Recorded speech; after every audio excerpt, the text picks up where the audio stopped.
So what are you kind of seeing that they have in common? What makes a vector graphic? Or what makes it unique? Shapes. Colors and shapes as compared to a photograph where it's continuous tone.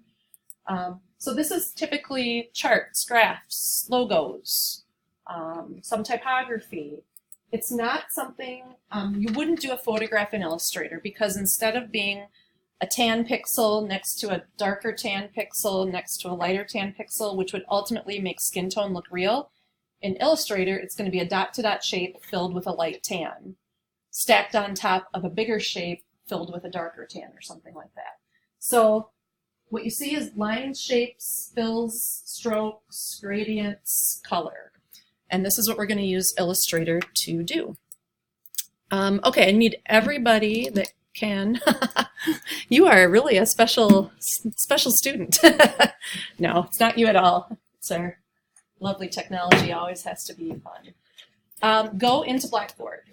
So you maybe have been taught to go to the LTC website and then click on current students and Blackboard. You can do that, or you can just type in, go to, my screen is too small, go to ltc.blackboard.com.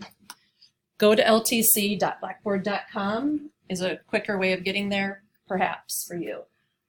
Go into our class, illustration. Here's where you're seeing the announcements that I've had out there for a while. And go to learning plans up here at the top. And you should have two things showing. You should see book files and you should see lesson plan or learning plan 1. I need everybody to download the book lesson files. So you're going to click here and you're going to see the book files and then you're going to click right here to download it. It's a zipped file. So it's going to start downloading. I can see it down here at the bottom left of my screen that it's downloading. It's a bigger file, so it's going to take a while. But once we get that downloaded, we're going to save it and have access to it. So this is what comes with the book. You can always get it here from Blackboard if for some reason, I don't know, maybe 5 years down the road, you're trying to use this book again. You can also get it from their website. So inside the book, it tells you where to go. You go to peachpit.com. You enter the ISBN down here, and it makes you, has anybody done it that way? Or you're just, okay. It says, in chapter 4, paragraph 4, what is the 4th word? To prove that you have the book in front of you, right? Yeah. It's like, really? The word is panel. So you don't have to get them here. You can get them from the book itself, but I thought this would be a smidge easier. So these files are something that you're going to need access to all the time. So ultimately, you're going to want to put them on a jump drive. You're going to want to put them in your Creative Cloud online storage. If you are sitting at this computer and you plan to again, you can save them to the desktop here as well. And when you log in on this computer, they'll be here again. But if you switch computers, they won't be there, just so you know. So. Everybody to the point where it's done downloading and it just says Illustrator zip down here. Okay, I'll show you the next step. We're just going to click on this at the bottom of our window where it says Illustrator zip, and it's going to unzip it. And unlike PCs, which make you go through one more hoop of extracting, a Mac does it right away. So it automatically extracted that zipped file, and it's in an unzipped normal folder right now called Lessons, sitting right here in your Downloads folder. So you should see that. So you can know that it's in your download folder, or if, I don't know, for some reason I like to have certain things on my desktop where I can just see them. So if you want, you can literally click and drag this lesson folder out onto your desktop over here and then let go, and it's going to just move it to physically be on your desktop. Then you'll know that your lesson files are there. So it doesn't matter where it is, you just need to be aware that my lesson files are in my download folder or my lesson files are on the desktop. Ultimately, you might put them, like I said, on your jump drive or your cloud or whatever. You'll need access to them. So that's going to give us the files that we need for this book to work through it. Everybody good with that? Except I know you're... Is it just that workstation, maybe? Did you try logging in on a different computer? Maybe just pop over here and try this one, if he's given you a new identity. Because everybody else in the room has been... Is it plugged in the back to the network? Is the network cable plugged in? Because every now and then those mysteriously get unplugged and causes great stress. So, all right.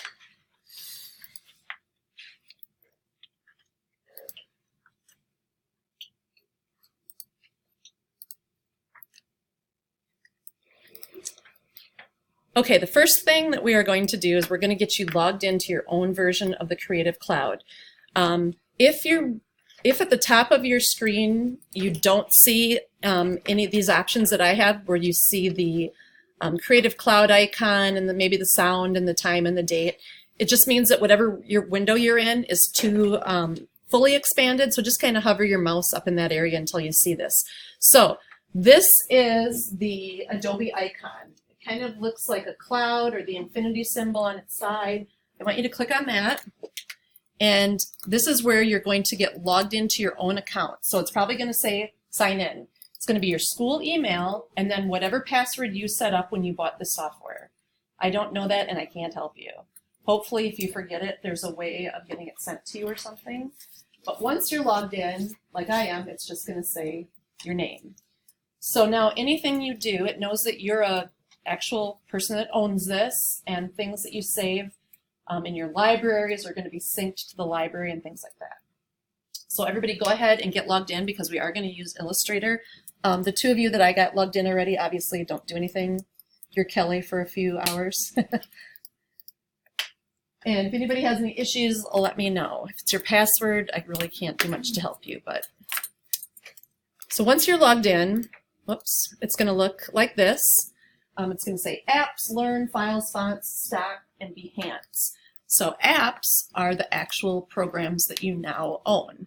As you can see, I told you how they release updates every now and then. I have a lot that I can update. Photoshop I haven't updated yet. I'm going to have to do that, but we'll do it in class together. Illustrator, if it says update, go ahead and click on it and have it start updating, and we'll wait until everybody's caught up with that. I want to make sure we're all in the exact same release, even if it's only different by like 0.1 or 0.2 or something. Once that's completed and ready to go, it will just say open. But here are all the different pieces of software that you now own or are renting. Again, I would recommend that you don't download all of them on your personal device computers. They're already loaded in this computer. You don't need to download them, but at home you would. And you can say specifically which ones you want. Again, there's a lot of apps for your phone, things that you're going to want to look at, but there's things like, you know, packaging, character animator, so many things that we don't really get around to being able to teach you, but we do our best to give you a really good basic knowledge of what you need, and then you can go out and experiment from there. Also up in this window, the next thing over is Learn. There's tons of, oh, it was there. There's tons of tutorials and information. So this is awesome. If you are bored one day or it's fall break and you want to play around and just watch some tutorials, these are some that Adobe approves, either made or approves as a trusted source like you're seeing. Obviously, you can go to YouTube and watch a million tutorials, and a lot of them are fantastic. You can also go to lynda.com. Which, as a student here, you now have a free membership to, whereas it used to cost $350 a year to have a lynda.com membership. As long as you're logged into your school email, or you use your school email, you'll have access to lynda.com, which is online training for anything from Photoshop to social media to marketing to business to photography. It's really awesome. And I'll share that with you at some point also. I think Kelly is going to do that with you a lot though. Then we have files. When you turn on File Sync, it'll open your Finder so you can start syncing files to the Creative Cloud. So Kelly's going to go through this with you in Computer Platform Essentials, how to use the Creative Cloud and sync files, or always have it saving there as well, so that you always have access to them. Fonts, because you have a subscription to the Adobe Creative Cloud, you have access to their fonts. It used to be called Typekit, used to be called Fonts. I don't honestly know what they're calling it this year. It looks like Fonts. But the cool thing is that there's all these amazing fonts that are available to you to use in your projects that as long as somebody else on the other end has Illustrator, they're going to be able to use them for free also. They're going to see those same fonts. It's not like you have to buy it and then share it with your client. All right, stock. Adobe Stock is millions of high quality images, graphics, videos, and more, and it's true. There's a ton of things there. With your subscription, I believe you get 10 free stock downloads a year. So at some point, if there's this really cool stock photography picture of something that you love and you know you're going to want to use it in a design sometime, you can go ahead and download it. Stock photography in general is called that because you're free to use it, meaning you don't have to pay the photographer to use it. It's royalty free. You have to look at the fine print because many times you're free to use the photo in a brochure, on your website, whatever. Let's say it's a picture of a funny cat sitting in a cup or something. There might be a stipulation. You can use it free for all those uses, but you can't put it on a t-shirt and sell the t-shirts and make money that way. So there are some photos that have 100%, you can use them, however, even for commercial purposes, but most of the time that's not the case. You have to pay if you're going to use them that way. But if it's just use them in your brochure, use them on your business card, use them on your website, that's what royalty-free stock images are for. And then Behance is where a lot of graphic designers and illustrators choose to showcase their work. So that first video we watched, he showed you a bunch of examples on Behance. It's just really fun to go and look at it and get inspiration, see what's out there. So, how are we doing on the update? Did Illustrator update, or are we still waiting? Anybody still waiting? It's still updating? Okay, take that as a no. So you can open Illustrator either from this menu option where we are right now, or if you go to the rocket ship down here, the launch pad, and scroll through these pages, here it is right here also, Illustrator 2019. So either way, either double click through the launch pad or right through that window we were on, say open. And we're going to launch Illustrator CC 2019.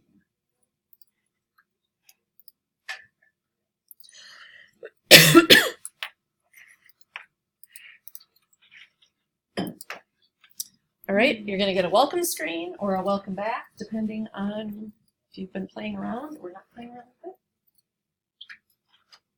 So you've got the thing.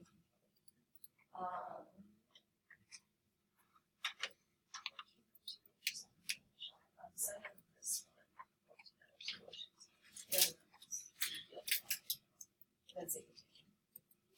Did I get your name right? Ezekiel? Yeah. Okay. After I said it, I'm like, oh, that's his name. I'm not just start randomly calling out names. Okay. So, getting there? Oh. Okay. All right, so this is your first welcome screen or welcome back. So anything that I've done shows up here, and these are some fast new ways to get started. So if you knew you wanted to work on a sheet that was the size of a normal piece of letter sheet of paper, that's already set up for you. If you know you're going to work on a web page, you could maybe use that preset. So they have some iPhone X. It knows how many pixels, how physically big it is, so that you can make your design to match that. So there are some options here, and you can also create brand new files over here or open files. We're going to work through chapter 1 in the book, getting to know the work area. And it's just basically going to be a tour of the book. I'm going to guide you through it. We're going to look at some things. We're going to practice it. If you don't have your book with you, just listen along. And if you do have your book and you want to, at some places, make notes or write things down, you know, that's your choice. So first thing we need to do, we talked about how Illustrator is a vector graphic program. It's the best choice for artwork and logos. It is not for photographic reproduction. Then we use pixels so that we have continuous skin tone colors, for example, or all that variation that you can get. We can, by the way, put raster or bitmaps, which is what photos are, into here. So it's not like we can't add a real photo to our Illustrator document. We can, and we will do that later on. It doesn't all have to be vector artwork in our file. All right, starting Illustrator and opening a file. Is everybody, Illustrator is open and ready to roll, correct? We're all good? All right, we're gonna do either this open button right here, or up at the top, you can say File Open. Another thing that I'm gonna really push on you guys is shortcuts. Shortcuts are the keyboard shortcuts that you can use rather than reaching for your mouse, going up to File, clicking Open. That takes a lot of time. You're gonna learn that Open is Command O. That's what that kooky sign is next to it that looks kind of like a, I don't know, 4-leaf clover / something. The Command button is right to the left of your spacebar on a Mac.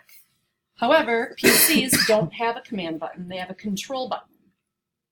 So every time I say Command, if you're working on a PC at home, it's Control, okay? On a PC, the Control button is where it is on our Mac. It's the farthest one out in the corner, right? Do you guys see that? If you always work on a PC like I did for a long, long time, by habit, I was always hitting that, and it wasn't doing anything. You have to hit the Command button, which is closer to the key to the space bar. So Command O is also open. So any way you want to do it, we need to get into the open. And then what we need to do is we need to navigate to wherever you put that lesson folder. If you followed me and put it on the desktop, you're going to want to click on Desktop right here. And then it's going to show you what's available on your desktop. I believe it was called Lessons. So if you click on that, it's going to fan out and show you all the options. And then we're going to go into Lesson 1. And the file that we want to open is L1 Start 1. Lesson 1 Start 1.ai. AI is the Illustrator extension. Like DOCX is a word extension. .ai is Illustrator, so it's a vector graphic. How many of you have heard of .eps ever? Okay, that's also a vector graphic extension. It's just a generic one. It doesn't mean it was made in Illustrator. It might have been made in CorelDRAW or a CAD program or something else. So EPS is the generic version that other programs can open, whereas AI has to be open with Illustrator. Okay. I'm seeing on some of your screens like a tutorial or a follow along. You can skip that. Either say okay, skip, or the red square up at the top, whatever it takes. So this is our first file that we're looking at that's done. This is pretty elaborate, right? We have text, we have some glowing color in the background, we have shades, but basically what we really have is a bunch of shapes. What I want you guys to think about, and this is actually hard to get your head around, and I'm probably going to say it 1,000 times in the next 5 weeks. Illustrator, don't think of it as a drawing program, because when we draw, we just start going like, by the way, I can't draw. Let's just be clear about that. I cannot draw. But when we draw, like maybe we do, here's the hair, here's the hair, here's the circle for the face. If I already have hair drawn in and I just draw a half circle down here for the chin, I can't fill a shape that to me is the head with tan color to be skin color because I don't have one. All I have is this loop-de-doop at the bottom, right? Illustrator, I want you to think of it as shape building and building shapes, making shapes, merging shapes, and stacking shapes. I want you to think back to kindergarten when you had construction paper and you had to make something. So how do we make a jack-o'-lantern out of construction paper? What's the first shape we draw? Or let's do this. What do we make first? What do we cut out first? Circle. A circle in what color? Orange. Orange. Okay, so we cut out our orange circle. That's our pumpkin, right? What's the next thing we cut out, perhaps? Triangle. A triangle? In what color? A black triangle? How many of them? Okay, and where are you going to put those?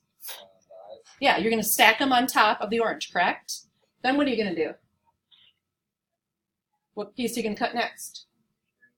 Another triangle for the, okay. You're going to plop that over there. How about the mouth? You're going to do that, right? What if you want white teeth on your pumpkin? I know, cool, right? What are you going to cut out white rectangles, correct? And you're going to stack them on top of the black shape that you already made for the open mouth, right? How about the stem? What color are we going to do that?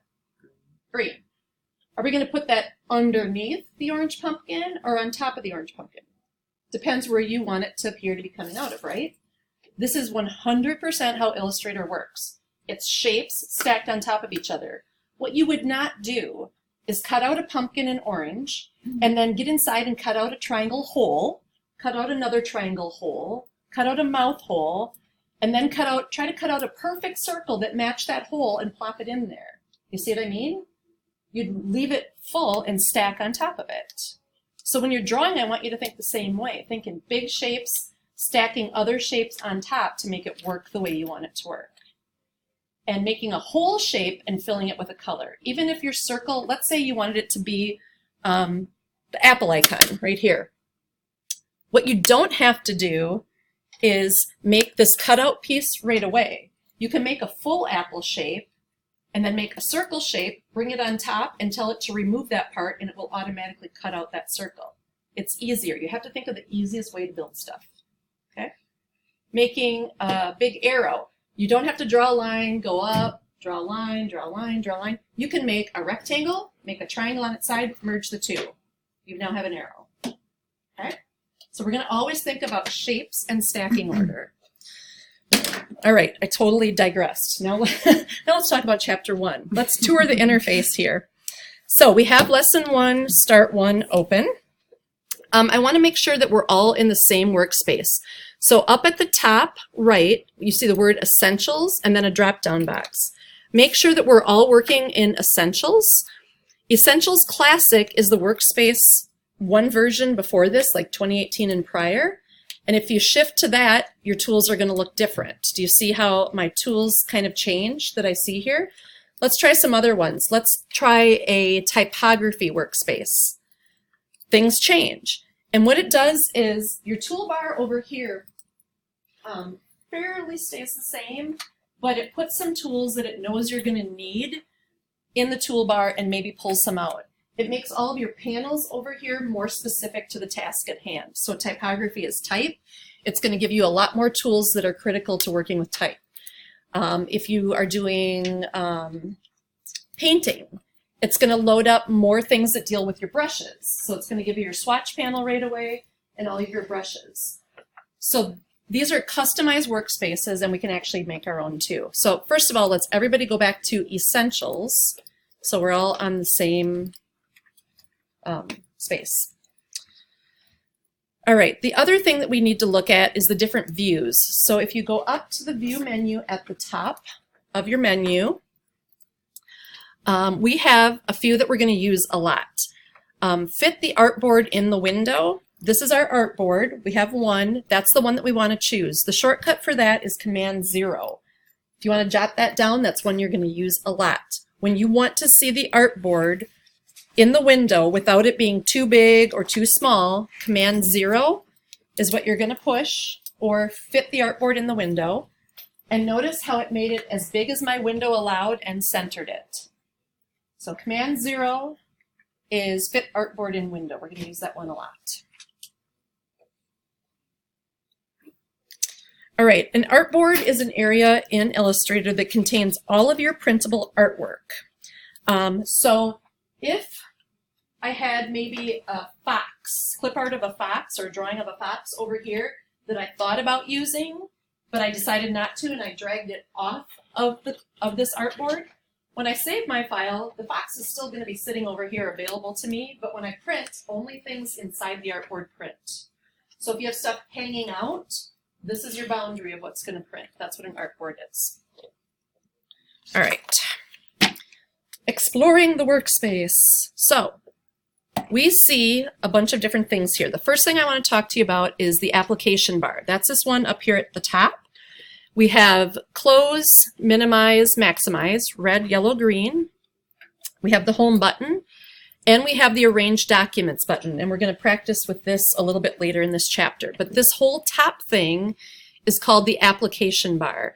There used to be a lot more things up here, but now they're more specific to panels over on the right with this newer version of Illustrator. On the left, we have our toolbar, and I'm going to show you that any and all of these, if you get a hold of them the right way, can be dragged about. So I'm clicking on my toolbar and showing it to you and dragging it around. If you wanted to have your toolbar over on the left, you could, if that's the way you work. But for most purposes, it's always loads on, I'm sorry, on the left is where it loads. You can put it wherever you want. Now I have it kind of as a free-floating, come on, there we go. Free-floating. If I want it to dock again to the left, I hold it until that blue line shows up. And when that blue line shows up, it's going to dock to that left side and stay there. Right now, the toolbar is one single line, top to bottom. But at the top of it, there are two double arrows. If you click on that and go ahead and do that, it'll put it into a double stack, which some people prefer. They're just used to seeing it that way and they want it that way. Maybe it's easier to see all your tools. So that's totally up to you. I'm going to click on that double arrow again to keep it down to being just one straight line. Panels, that's the stuff over here at the right. And right now we just have one panel window that happens to have 3 tabs associated with it. So I have something called Properties, Layers, and Libraries. Those are the 3 windows that are preloaded in the Essentials. The thing to note is that the panels that show up here, this is where we're going to get to a lot of the things we want to use, a lot of the tool-specific details. Meaning, if we pick the Type tool over here, once we do that, the panels are going to populate with type-specific tools that we need to use. So this changes a little bit. These 3 tend to stay there, but more things show up as we're working with different tools. Any panel that you might want but don't see right now is in the Window drop-down box. So if you click on Window, these are all the different panels that could exist. Right now, the Properties one is the one that's over here in Open. But if we wanted a panel of graphic styles and we clicked here, it would open and be over here. So just because you don't see them doesn't mean they don't exist or they're gone. You might have to go to this Window drop-down to find them. But they don't load all of them at once or you'd be overwhelmed because there's 20 or 30 of them, right? It'd be horrible. You did notice when I went through those different workspaces though, like when I did the painting workspace, a whole bunch of panels open, the swatches, the brushes, whatever. So those are the different panels. The document window is this big part right here where our document lives. And the status bar is at the lower left, so it's tiny. The resolution on these monitors is very high, so it's very small, but way down here on the left, you're going to see a percentage. Do you guys see that? What are you seeing for a number right now? 50.5. 50? Okay, that's what I meant too. So that is what we're currently looking at, meaning we're at 50% view. So this is not full size yet. If we zoomed into 100% view, it's going to be much bigger. It's just not going to fit in our window. So when we told that command to fit the artboard in the window, it had to shrink it down to 50% of its size so that it would fit here. You also see some other things that we're going to get to. The artboards are down here, and we're going to get to all of that, but that's your status bar. The percentage of view that you're currently at is also in your top tab. So this is one document that's open right now, and we have a tab at the top that says L1 start at 50.55%. So it's also telling me my zoom, my level of magnification is right there as well.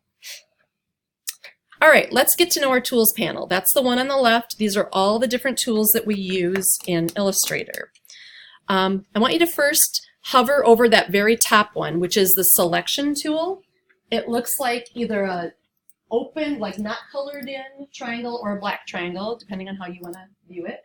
And as you hover, it tells you the shortcut, meaning, the shortcut is V. So that means that if you want to use that tool, but you're in the zoom tool right now, for example, instead of having to reach for your mouse, go up there and click on it, on your keyboard, you can just hit V, and that's going to become the active tool. So there are certain tools that we use the shortcuts for a lot. Here's a glitch, though. When you're in the type tool and you're actually typing and you hit letter V, thinking that you're going to the selector, guess what happens? You just typed a V on your page. So shortcuts don't work when you're in the type tool because it thinks you're trying to type. Imagine that. All right, let's go down to the next tool down. This is our direct selection tool, letter A. We'll see how those two work in our next chapter, so I'm not really going to get into it. But what I want you to note is that some of these tools have a little tiny, kind of like a corner notch in them. And if that's the case, I want you to click and hold, and it's going to fly out with more options. This means that there's more tools underneath that are nested there. They tend to work like they're complementary tools. They're similar to it. So instead of having 57 tools in our toolbar, they nest underneath common things. So in our direct selection tool that we see, we also have the group selection tool and the lasso tool. So all of these that have that little triangle in the corner means something else is underneath them. So let's look down at the one that looks like a square. That is our rectangle tool, but inside it we also have an ellipse tool, a polygon tool, a star tool, and a line tool.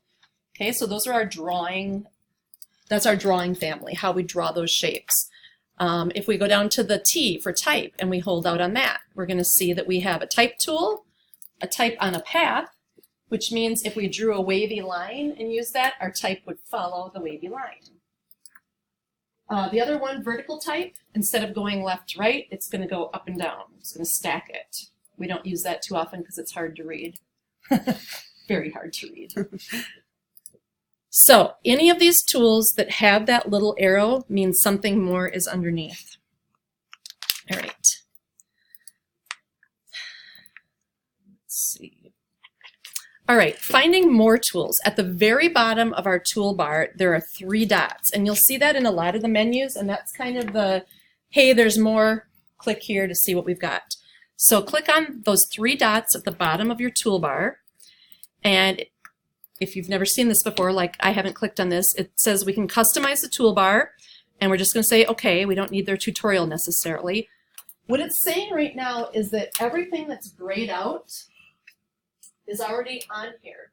But if you want these other tools that don't exist right now, you can drag them on and make your own custom toolbar. This is where they're hiding or living right now. This is a little bit different. So if you're like, I don't know where the add anchor point tool is, it's not up here like I would expect it to be. Those of you that have used it in the past, that's where it lived. You're probably going to have to go down to this dot, dot, dot and find it here and then drag it into your toolbar. The cool thing is, once you get your toolbar how you want it, you can save it and it can be your own custom toolbar. So you never have to do this again. That's the toolbar that you use. All right, that's the more tools. Let's see. Hit the escape button, which is the top left.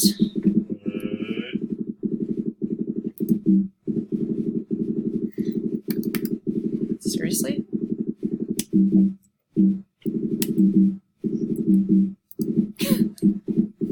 Oh my gosh. Like I said, it's always fun in here. What on earth is going on?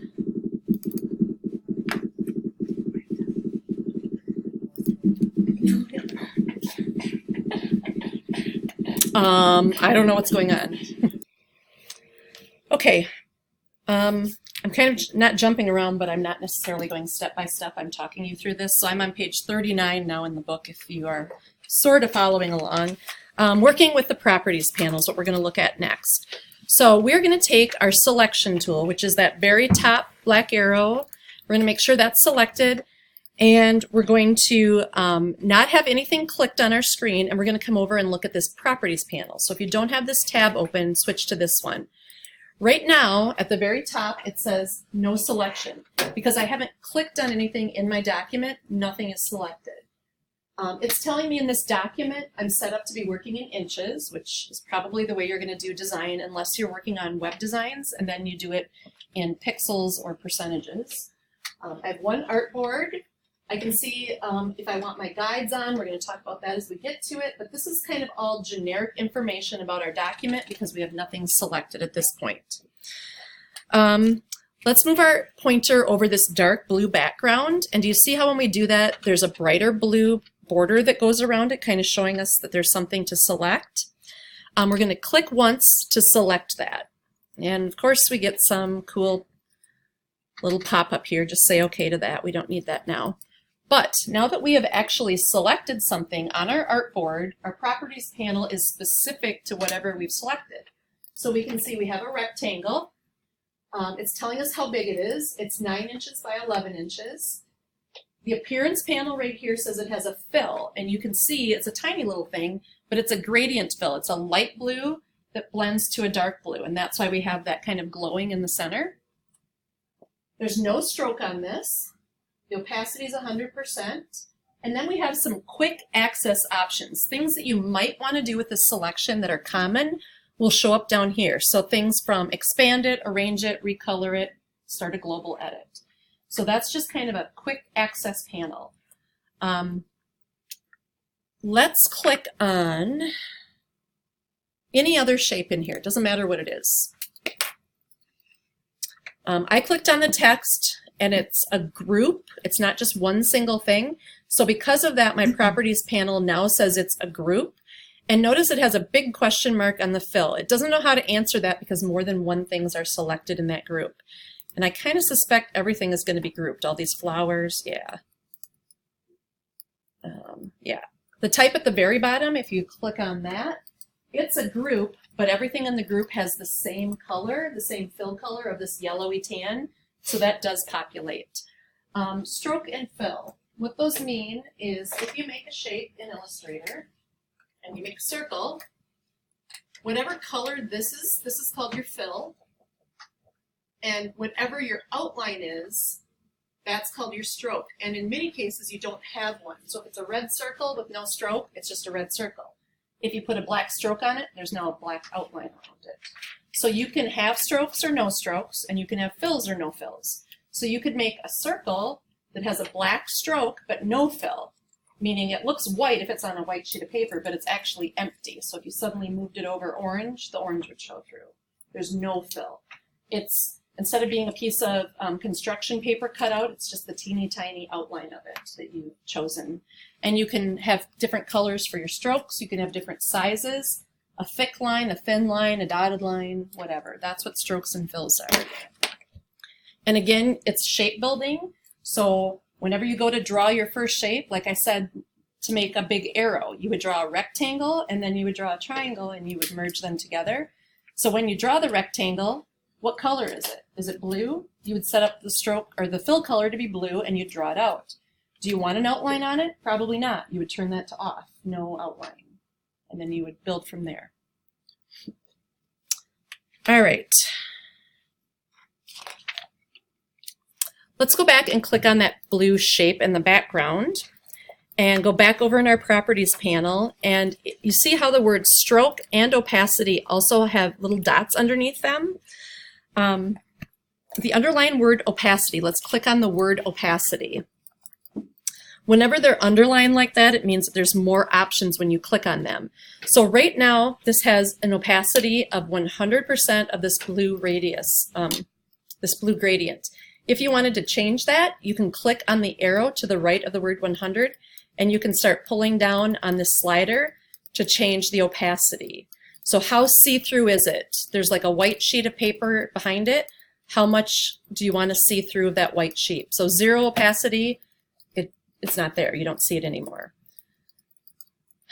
You can also type in numbers. You don't have to use this slider, but that's there. The word normal, if you click on that, these are your blending modes. This is something we deal with much later in the book, but while we're here experimenting and looking around, I just want to show you how does it interact with the layers below it. So rotate through those and see if you see a difference. Not sure if any of these are going to change or not. Color dodge, exclusion, nope. Because it's the bottom layer, we're not seeing anything different. So just take it back to normal. And that's typically what you should see unless you're artistically going for something different. So also in the opacity, we see other options like make a mask, blend it, knock it out, whatever. We only get to that by clicking on the word opacity. If you want to hide one of these floating windows that pop up, just hit your escape key up at the top left of your keyboard again. All right, right now we still have this blue shape selected and we want to deselect it. You can always go up to the select menu at the top of the page and choose deselect. The shortcut for that is Shift Command A, That's something that you would use quite a bit. Wow, I'm just having strange things today. So Shift Command A will deselect, or simply clicking somewhere away from this that isn't something else. So clicking out in this gray work area will deselect. What you can't do is in your document, do you see how I have the blue rectangle selected? I can't click on the light purple flower and assume it's going to deselect the thing I have, but it's going to reselect that now. It's not going to give me nothing selected. So you have to click somewhere that there's nothing to fully deselect. So this gray workspace area is a safe bet, or if you have your document only has a couple of shapes, just click away from it to deselect. All right, let's go back to our panel on the right, and we're going to look at the layers panel, which is the next one in line.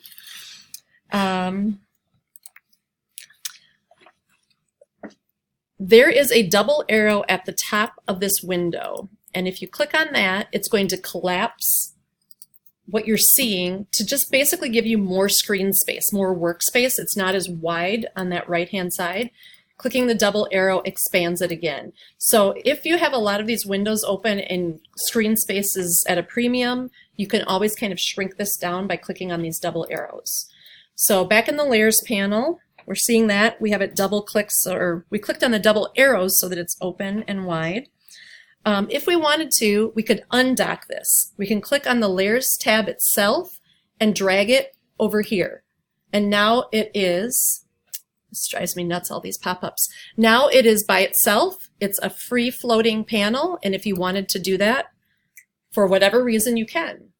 When we're painting, you might want to take your swatches panel and drag it somewhere else to have your colors closer, if you will.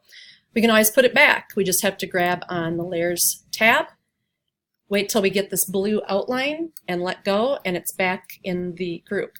If we want to change the order of the tabs, we just drag left to right so that layers is once again the middle tab. You can customize your workspace however you'd like. All right.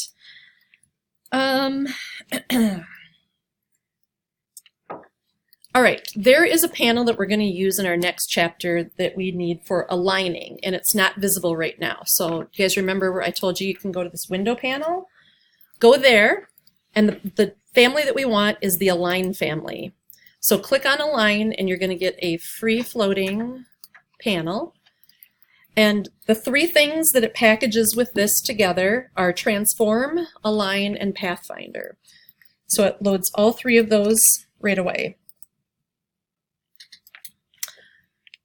We can take this and we can dock it over here if we want to, or we can add it to our tabs like I just did. So it doesn't have to stay free floating. We can bring it over to this panel as well.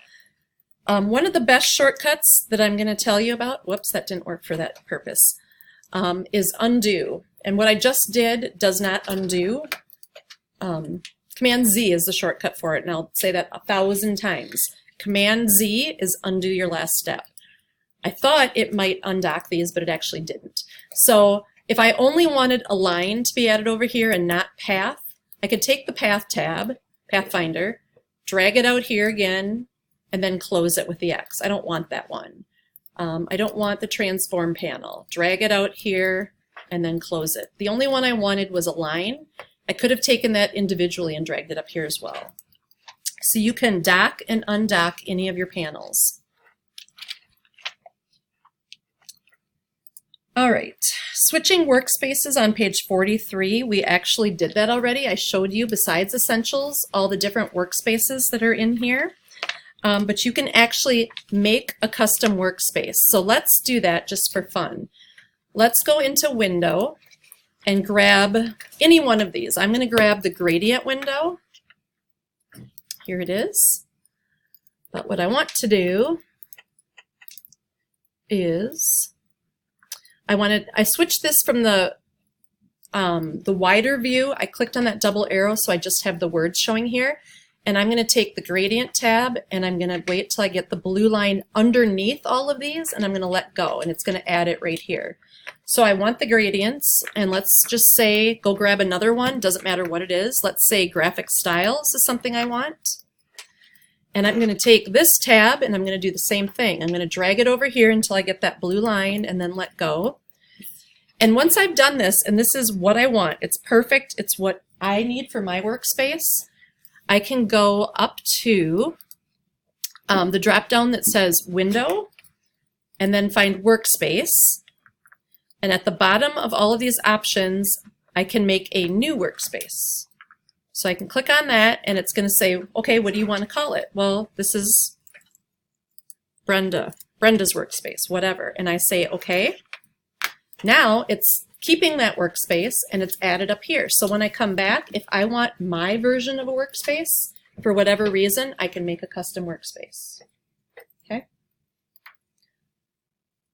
If you did that, I want everybody to go back to Essentials. Don't stay on your custom one. Switch back to Essentials, and you might have to choose Reset Essentials rather than just clicking on it up here like I did, because I noticed that the two things I added are still here. So Reset Essentials.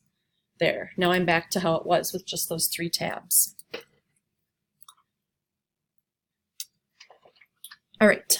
Most of these panels in Illustrator have even more information than they load the first time. So let's take our selection tool, which probably is still selected, this top one over here, letter V is the shortcut, and click on this dark blue background again to select that. And in our properties panel, we should see rectangle, and we should see that gradient fill right here, knowing that it's filled. We're going to click on the fill box color itself. So maybe we don't want that blue gradient. We click on the color box itself and it's going to show us what it is right now, but then we're going to see here's a bunch of other swatches, and we have other things down here, libraries. We have tons of things. But what we also have at the top right of this panel and many, many panels is like a hamburger menu, the 3 lines. Click on that and you're going to get more information, more options. So we can make a new swatch, we can duplicate it, we can sort by name, by field. We can see them as small thumbnails. We can see them as a list. So I want you guys to switch to the small list view. And if you need to make this box bigger, drag down on it like I'm doing, you can do that. So instead of just showing that color chip, this is more of a detailed view, a small list view. You're seeing the name associated with it, maybe the RGB colors. So hamburger menu, we went from a small thumbnail view to a small list. You could do a large thumbnail view. Now you see your color swatches, but they're much bigger. Again, you don't actually see the detail about them, but if you hover over them, don't click, just hover, it's going to tell you what it's called, what you would have seen in that other view. So that one's called red. Some of them have a name. Some of them are just identified by how they're built in the color wheel. So this one, what I would call yellow, is actually made up in the RGB, which we'll talk about it. Mary's going to talk about color a lot. Red, green, blue, light is how we see things on screens. And to get this version of yellow to show up, it's 222 of red, 180 of green, and 56 of blue. Those 3 light powers shining together make yellow. Weird, right? Red, green, and blue. So that's the different views that we can see there. In this window, while we're here, we're also looking at it as a swatch layout, which is why this darker one is highlighted. We can look at the color mixer, which looks like a palette with paint daubs on it. And right now there's not much in here, but this is another way of working with color. So back to the swatches. And if you want to try a different color as your background here, go ahead and click on it. And there it is. The gradient that they were using is this blue gradient that we see in row 2 if you're on the same view I am. So that's the one that we were using. So that hamburger menu, those 3 lines at the top right corner, is how we see more information. All right, let's click away in the gray zone to deselect that blue triangle. Have your cursor over in the gray zone over here and right click. You can do that, and whatever your cursor is over, it's going to give you a contextual menu. So if you're over something in your artwork, it's probably going to be things that you could do with that selection. If nothing is selected and you're out here in your workspace, it just shows you options that work here. Oh, right click. Control. Yes. So how many of you are looking at your mouse and going, whoa? If your mouse isn't set up to right click, control click will be a right click, but let's make our mice work the way they should. Everybody go to, in your taskbar or application bar thing here at the bottom, the thing that looks like a gear about halfway in the middle, click on that. That's your settings. And then select the mouse. And here are your options. Secondary click, turn that on. That's going to make the right click work. When you click on the right side of the mouse, it's going to behave like a right click. Scroll direction, you can do whatever works for you. Do you like it that when you pull down, your page goes down, or do you expect it to go the opposite way? If you're not liking the way your mouse scrolls, click it to be the opposite one if that's what you're used to. And then the tracking speed, how fast your crazy mouse flies around the screen, you can control that right here with the tracking speed. If it's too slow or too fast, you can work with it here. But go ahead and set it up so that right click actually works and you don't have to use keyboard shortcuts. So by right clicking in the gray, we see some options. Zoom in, zoom out, show rulers, show the grid, show my guides, select something. It's a contextual menu that's available. All right. Changing the view of our artwork. So far we've pushed Command 0, or we've said fit this artboard in the window. So it's showing the way it is. There's lots of different ways to view. This piece of software, Illustrator, can change your view or magnification level down to 3%, teeny tiny. So this at 3% would be, a little spot here on our page. It can also zoom in, and I got to get this right because it's a big number, 64,000%, 64000%, which means, if you're looking at this area of this letter, all you're going to see is, tan because it's zoomed in so incredibly far. So incredible attention to detail because it's resolution independent. It's dot to dots. It can always keep getting bigger or smaller and look perfectly crisp. So, couple of ways that we're going to change our view.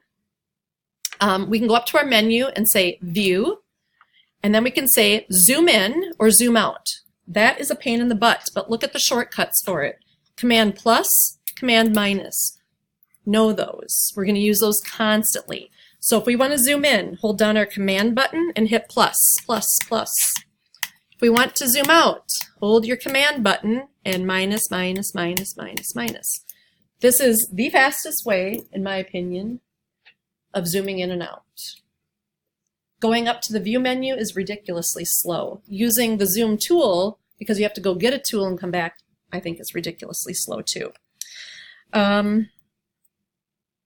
You'll always see at the bottom left in that status bar what zoom level you're on, and you'll see it up here in the tab. So I'm currently zoomed in 150% at this point. All right, to get our whole artboard back in the window, anybody remember the command I told you? Command 0. Perfect. That puts it back in the window. It's not 100%, it's not true size, it's just fitting in whatever window we currently have available for it. All right, to view it actual size, from the view menu, we have an actual size version. The shortcut for that is Command 1. That's a lot faster and easier. So Command 1, that's 100%. That's really what it's going to produce like. All right. Let's go back, fit artboard in Windows, so Command 0. And we're going to look at our zoom tool, which is the magnifying glass in our toolbar. So at the bottom, the left-hand side toolbar, down at the bottom, we see the zoom tool, letter Z, and it's a magnifying glass. When we bring it over onto our page, like hover over our artwork, can you see that there's a plus sign in it? That means that every time we click, it's going to zoom in, and whatever we're clicking on, it's going to center that on the page. So because I'm clicking on this flower, it keeps centering it on the page.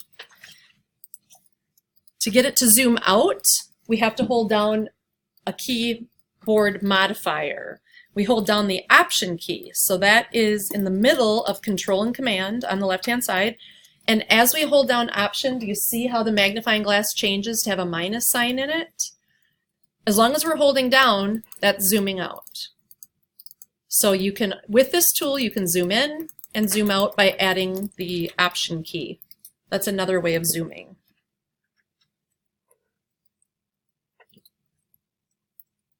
Another thing you can do with this tool is you can click, hold down on your mouse, don't let go, and drag in and out. That's kind of like pinching and zooming on your screen devices. So with that tool, you can also do this version of zooming.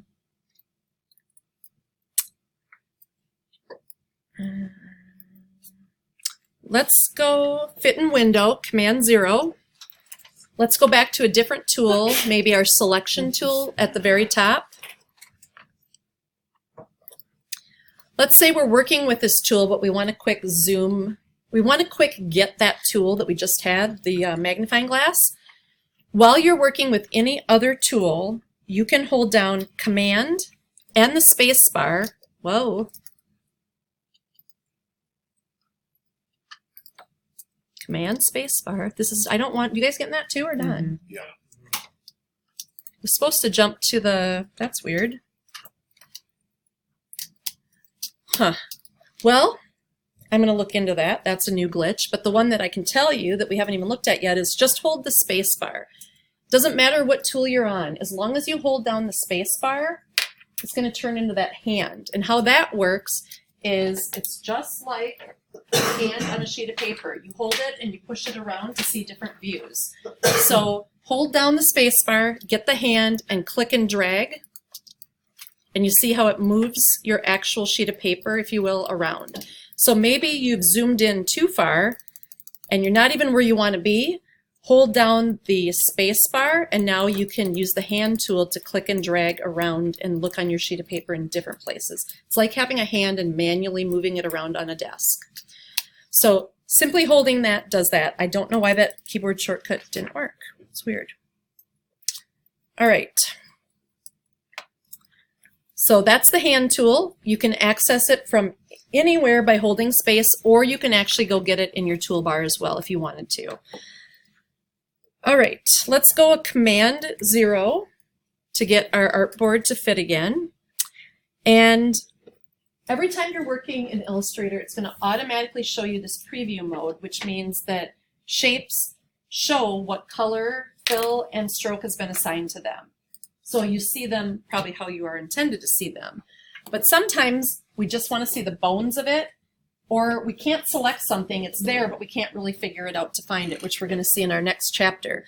So there's this thing called Outline View, which is super helpful. In the View menu, it's right here, it's Outline. The command for this is Command Y, another one we're going to use a lot. So Command Y, and what we see here is the dot to dots, the blank coloring page. So all these are anchor points with lines or curves connecting them, and this is the basis of Illustrator. All of these points can be selected, so I'm going to zoom in and just show you what this does. So I clicked with my selection tool on this flower. It's been grouped, so all of it was selected, but it's showing me this leaf is an anchor point here. Darn it. Forget that this is a touch thing. It's an anchor point here, here, and these two are connected with this amount of bend, and these two are connected with a bend that goes that way. We can change all of that, we can edit it, but this is the basic view. So this outline view is going to be really helpful when you have a lot of artwork going on and you can't select it, you can't find it, or if you wonder why something is behaving weird, like why does my apple have this diagonal line and it fills in weird? Well, if you go into this outline view, you're going to see it a lot clearer and understand where your problems are, why that's happening. So Command Y is a toggle that goes back and forth between these two.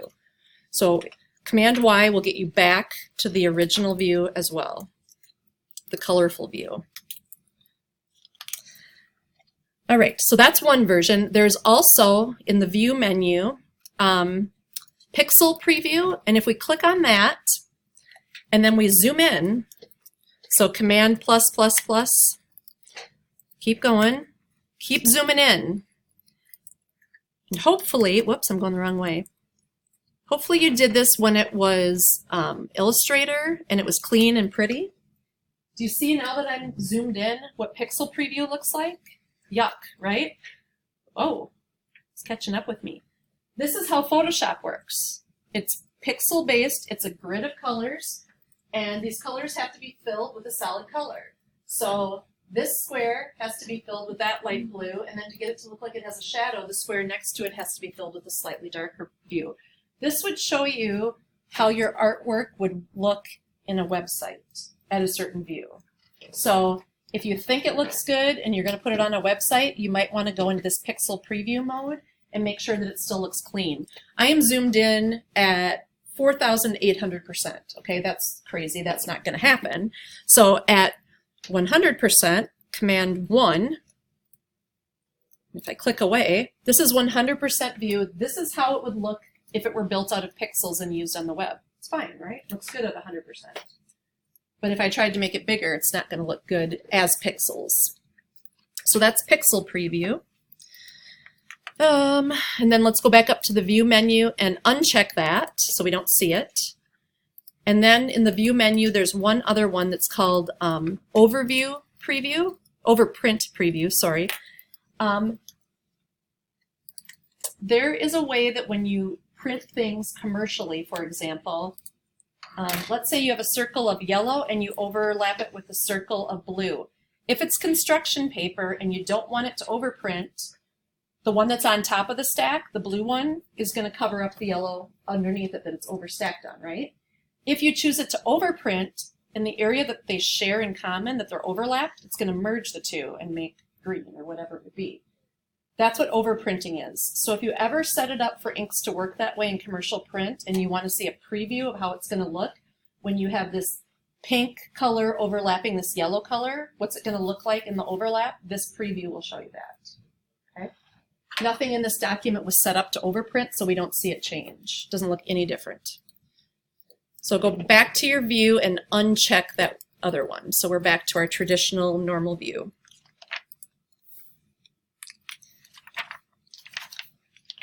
All right, a couple more things, then we'll be done, and we'll take a break. Artboards. Let's do a file open. So we're going to go back to our lesson folder, wherever you have that, but it should pop up pretty easily here. And let's open the second file. Keep this one open too, but open L1 Start 2. And what we're going to see now is this file is open, and we know that because it's the tab that's highlighted up here, but the file is, the other one that we're working on is still here too. We can switch to it by clicking on that tab if we want to. This is our second file that we opened, and notice it has two artboards. It's not just one single sheet of paper. So in Illustrator, in theory, you could have up to 1,000 artboards in this one file. I don't know why on earth you would want to do that, but you could. Where this comes in handy is, let's just say, so this is a postcard, right? Got a front and back. Let's say that they also wanted a poster with most of these same elements and they wanted a business card. They could make 4 different artboards of various sizes and save them all in one file. So rather than having a file called business card, postcard front, postcard back, poster, they could have one file called summer plant sale, and inside it are all 4 pieces of the art. So right here, they could have a really big artboard that's the poster, and then down here they could have a business card size artboard, and they could just share graphics from each. So that's what artboards are. In this case, they're the exact same size, and it's the front and back of a document. It's the front of the postcard and the back. So navigating through these artboards, right now we're going to do a fit all in the window, which is what we see. So under the view menu, we have fit all in window. That is Option Control 0. Option Control 0. If you're on a PC, it's Alt Control 0 to think about this. Those 3 will show you all of your artboards. So if we have 2, it makes those 2 fill the screen. If I have 17 artboards, it's going to make all 17 fit this window. Okay? So that's view all artboards in the window. Take your selection tool, the top arrow, and click on It's That Time of Year Again over here on the right. And by doing that, we automatically, it knows we're now on Artboard 2 and it activated Artboard 2. So now if we say fit it in the window, Command 0, it's going to fit this one artboard because we actively selected it first. When we did that, down at the bottom left, we also have our artboard navigation. There's a little right arrow, left arrow, and then there's a number with a drop-down box in it. We can also go to that, and we could do the drop-down box and say, I want to see number 1 front, and it will switch to that. So if there's 17 pages, we could use this drop-down and choose page 15. If there's only 1 or 2, you can very easily use these forward and backward arrows as well, okay? Back and forth between them. There's also a panel of artboards that we'll get to where we could choose them over here in our panel. In Illustrator and Photoshop, there's like 36 ways to skin a cat, if you will. Like, you want to open a file, you can do it through a menu, you can do it through a keyboard. Like, there's just lots of ways of doing stuff. So it's what works best for you. And using shortcuts on your keyboard will always make you faster. All right, fit in window. All right, we did that, we did that. Okay, the artboard panel that I just mentioned, we don't have that yet, so we need to get it. So go up to your window drop-down and choose artboards. And here it is, it's free-floating. So I see that it came with another tab called Asset Exports, that's fine. But in my artboards, I have 1 and 2, and I can switch back and forth from them. So if I say I want to be on the front artboard, Command 0, show it all, there it is. So again, if you have 17 artboards, this is a convenient way of seeing them all and picking the artboard that you want. All right, I'm going to close the artboard tab. And one last thing, arranging multiple documents. So right now we have 2 files open. We have 2 tabs. We have that start file that we had that was this one, the plant sale, the big poster.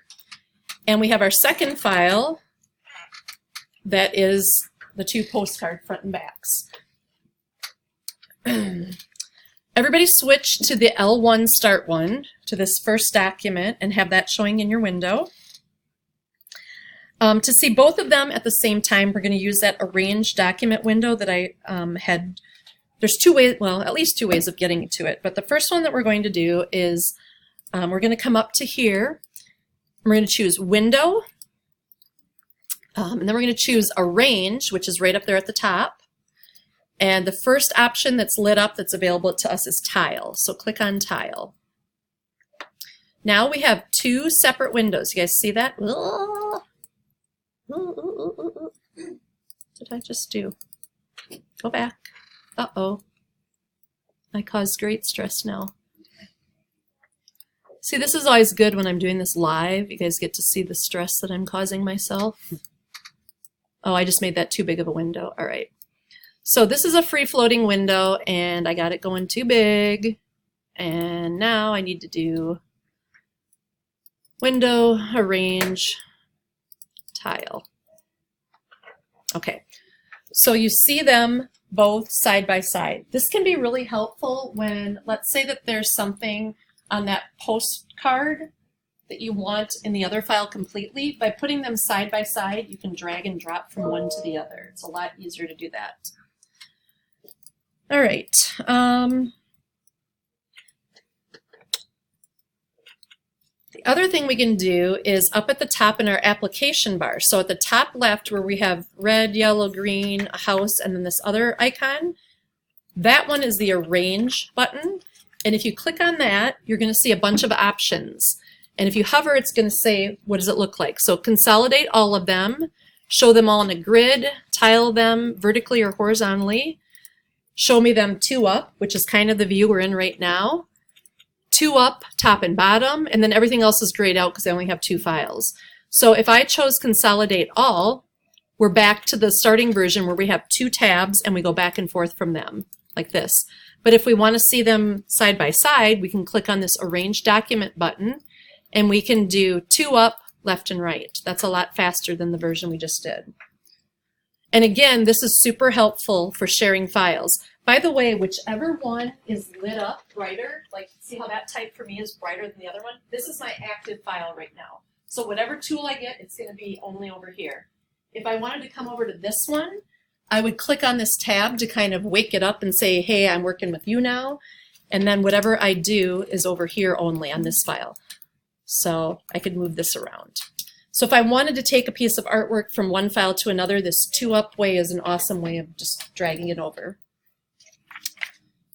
All right, that is it. Let's close these out. So to do that, the X up at the tab to the left of the name is to close it. Say don't save. There's nothing we did that's that exciting. Close out both of those, but go ahead and just leave Illustrator open and